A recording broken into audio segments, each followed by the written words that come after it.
that is just nothing. Where it has its different, its a sort of superiority. Now, this is Allah's taqdeer, which is arm, and it is not felt as taqdeer ordinarily. But the moment you begin to work against it, then you fully realize that it was taqdeer and you can't defeat it. Put your hand into the fire, even by mistake, it will work. It will be hurt, it will burn. Why? Because there it was moving against the wheel of taqdeer. And taqdeer-e-aam, even ordinary taqdeer, is much stronger than the efforts of man. And such taqdeer can only be won over through another taqdeer, which is stronger in mutual relationship.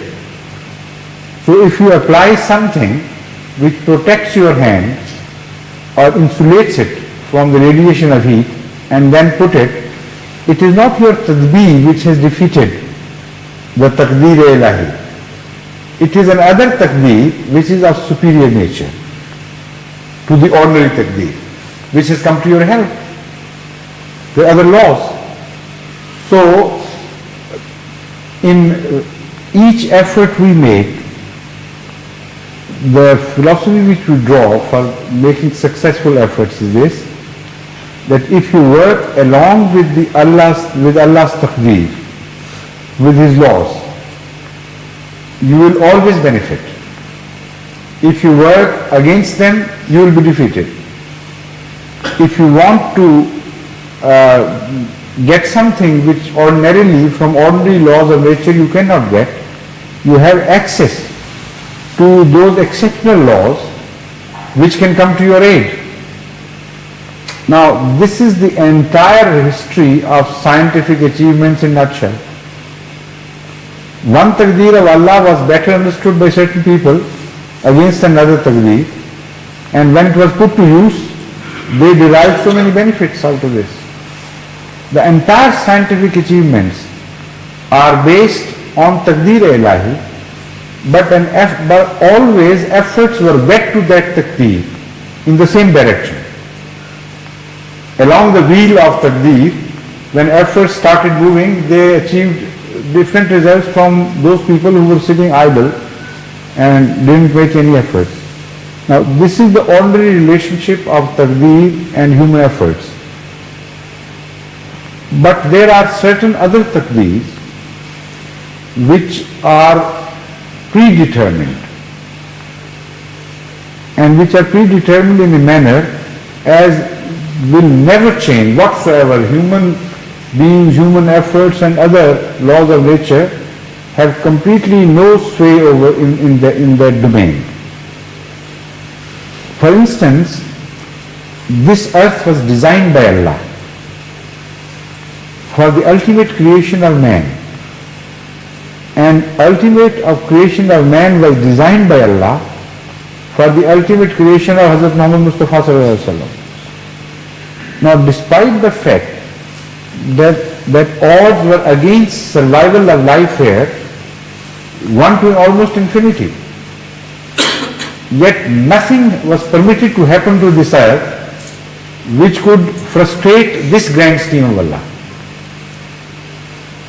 Otherwise, the showering of meteorites was enough in itself to destroy life, the possibilities of life. The slightest tilt in the axis of Earth,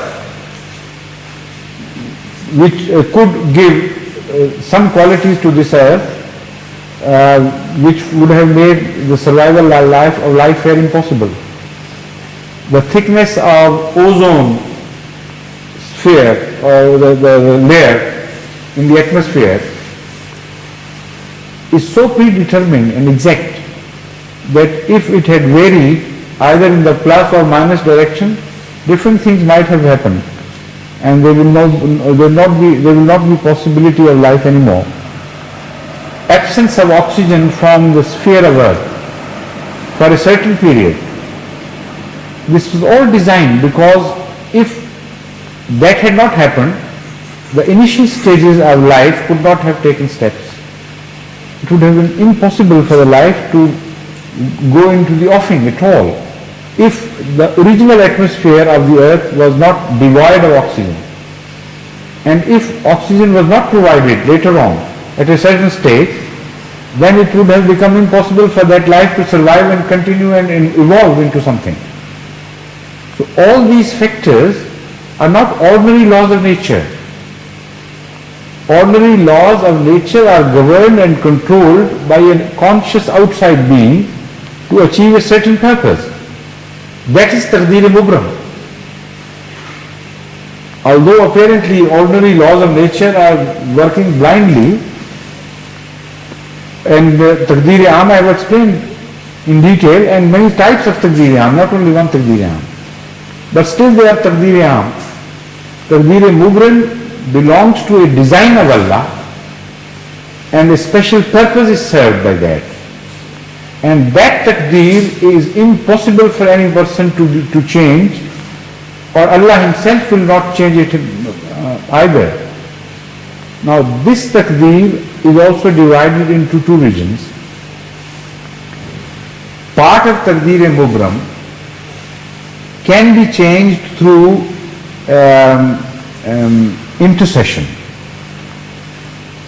and a part of Taqdeer-e-Mubram which belongs to the grander scheme and designs of things cannot be changed by anything whatsoever.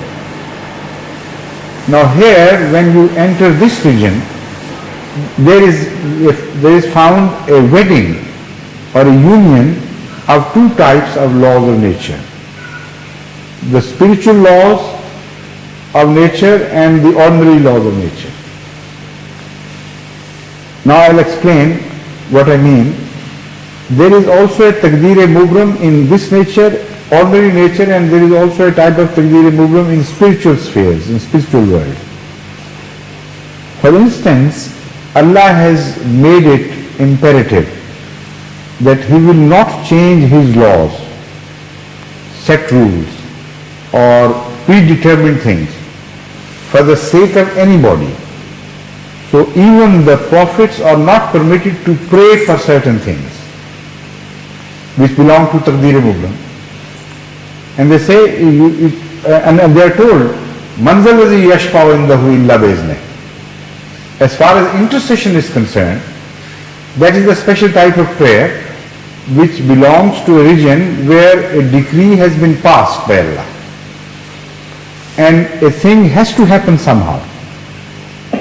In those regions, ordinary prayer is meaningless, because Allah will not change. That is Taqdeer-e-Mubram. But Allah permits that to show His supreme mastery over everything. Allah would permit sometimes His prophets to intercede in this regard, where prayer has no room to work, where prayer has fallen short. There a different type of Taqdeer is provided by way of prayer, which is called intercession. Now that Taqdeer is different from ordinary Taqdeer of prayer. This is why it is required to change a higher Taqdeer, that is Taqdeer-e-Mubram. For instance, if death has come to somebody and the ordinary laws of nature have reached a stage where it is impossible for any human effort employing any law of nature to change the fate of that person who is just fated to die. Even at such instance, where no ordinary law of nature, even if it is known to you how to defeat one law by another, can come to your help, if Allah permits you to intercede, then that Taqdeer-e-Mubram, this has become a Taqdeer-e-Mubram now, would be changed by a prayer which is equal in strength to Taqdeer-e-Mubram, and it is called intercession or Shafa. So laws within laws go on changing their spheres, and there are superior spheres and inferior spheres. And where Allah has made a decision that this will happen, partly that can also be changed by the law of intercession.